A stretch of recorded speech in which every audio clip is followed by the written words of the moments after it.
Evangelio de pie.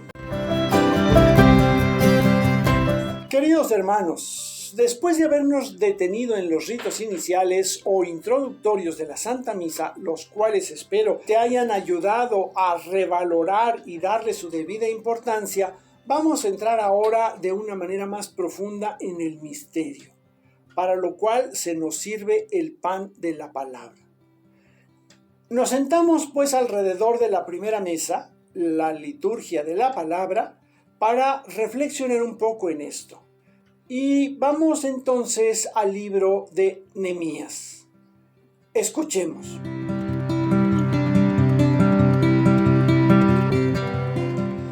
Todo el pueblo se reunió como un solo hombre en la plaza que está frente a la puerta de las aguas y dijeron a Esdras el escriba que trajera el libro de la ley de Moisés que el Señor había prescrito a Israel. Esdras, el sacerdote, trajo la ley ante la asamblea formada por hombres, mujeres y todo el que podía comprender lo que escuchaba. Era el primer día del mes séptimo. La proclamó desde el amanecer hasta el mediodía delante de la plaza que está frente a la puerta de las aguas, en presencia de hombres, las mujeres y de todo el que podía comprender. Los oídos de todo el pueblo estaban atentos al libro de la ley. Esdras, el escriba, estaba parado en un estrado de madera que habían levantado para esa ocasión, y junto a él se encontraban de pie a su derecha Matitías, Semá, Anías, Urías, Gilquías y Maasías, y a su izquierda Pedayas, Misael, Malquías, Jasún, Hasbandaná, Zacarías y Mesulán. Esdras abrió el libro a la vista de todo el pueblo, ya que estaba en el lugar más alto que todo el pueblo. Y cuando lo abrió, todo el pueblo se puso de pie. Entonces Esdras bendijo al Señor, Dios grande, y todo el pueblo, levantando las manos, respondió: Amén, amén. Luego se inclinaron y adoraron al Señor rostro en tierra. Josué, Baní, Serebías, Jamín, Accub, Sabtai, Obdías, Maasías, Kelitá, Azarías, Josabad, Hanán, Pelayas y los levitas explicaban la ley al pueblo mientras éste permanecía de pie en su lugar.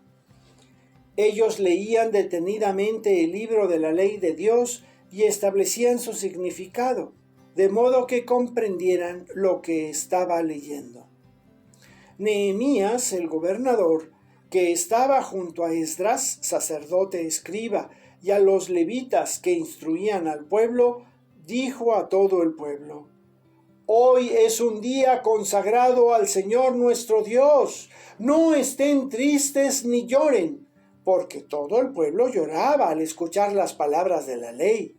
Y continuó diciéndoles: Vayan, hagan una comida de fiesta, beban bebidas dulces y envíen porciones a los que no han preparado nada, porque hoy es un día consagrado a nuestro Señor. No estén afligidos, porque la alegría del Señor, esa es la fortaleza de ustedes. Los levitas, por su parte, tranquilizaban a todo el pueblo diciendo: Calma, porque hoy es un día consagrado al Señor, no estén afligidos. Y todo el pueblo fue a comer y beber, a compartir porciones y a regocijarse con gran alegría, porque comprendieron las palabras que les habían transmitido. Queridos hermanos, quisiera compartir con ustedes palabras del Papa Francisco en donde explica esta parte de la misa. Dice: Consideramos ahora la liturgia de la palabra, que es una parte constitutiva de la celebración eucarística, en la que nos reunimos para escuchar lo que Dios ha hecho y quiere hacer por nosotros. En la liturgia de la palabra, las páginas de la Biblia dejan de ser un texto escrito para ser palabra viva de Dios. Él mismo nos habla y nosotros lo escuchamos poniendo en práctica lo que dice.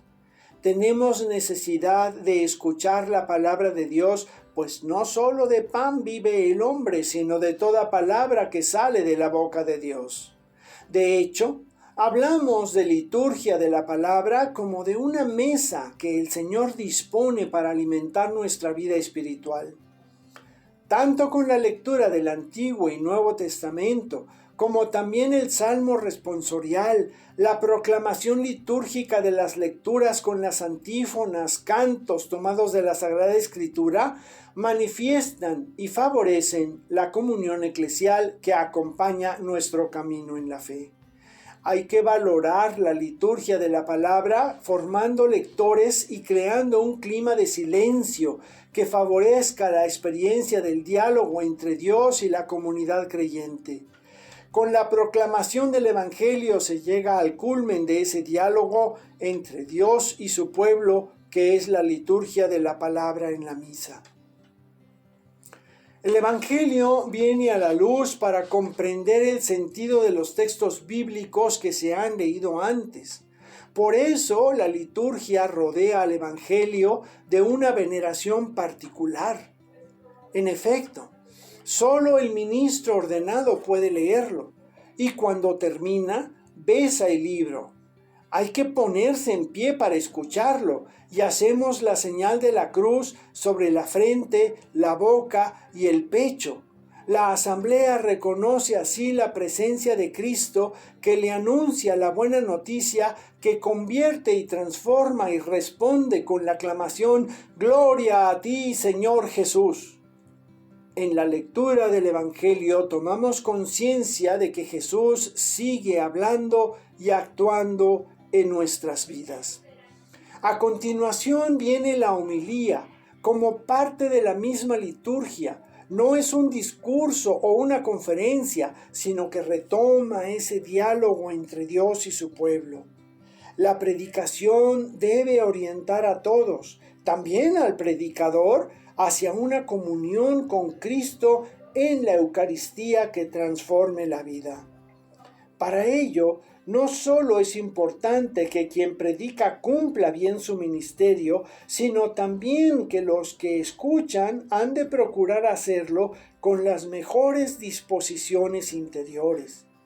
En la misa, tras la proclamación de las lecturas bíblicas y de la homilía, guardamos un tiempo de silencio para que se pueda sedimentar en el corazón todo lo que se ha escuchado y se concreten propósitos de adhesión a los que el Espíritu sugiere a cada uno. Después se recita el credo, con el que la asamblea litúrgica da su asentimiento y su respuesta a la palabra de Dios que se ha proclamado y vuelve a meditar y profesar los grandes misterios de fe antes de celebrarlos en la Eucaristía. El símbolo pone de manifiesto la unión entre el bautismo y la Eucaristía. La fe de todo bautizada se inserta en la fe recibida de los apóstoles y su unión a Cristo se actualiza en la celebración de la Eucaristía. A continuación, la oración universal expresa la respuesta a la palabra de Dios que ha sido acogida con fe. En esta oración, los fieles se dirigen a Dios con la confianza de ser escuchados en su petición y hacen suya la mirada de Dios que se preocupa por todos sus hijos. Hasta aquí el Papa Francisco. Sé que faltaría muchísimo más para entrar detalladamente en cada uno de los puntos que nos ha sugerido el Papa, pero esto es una especie de aperitivo para que cada uno de nosotros busquemos adentrarnos cada vez más en nuestra liturgia, en nuestro modo de celebrar y participar de la misa en forma consciente, plena y activa. Soy Jorge Cervantes del Instituto Bíblico San Jerónimo. Hasta la próxima.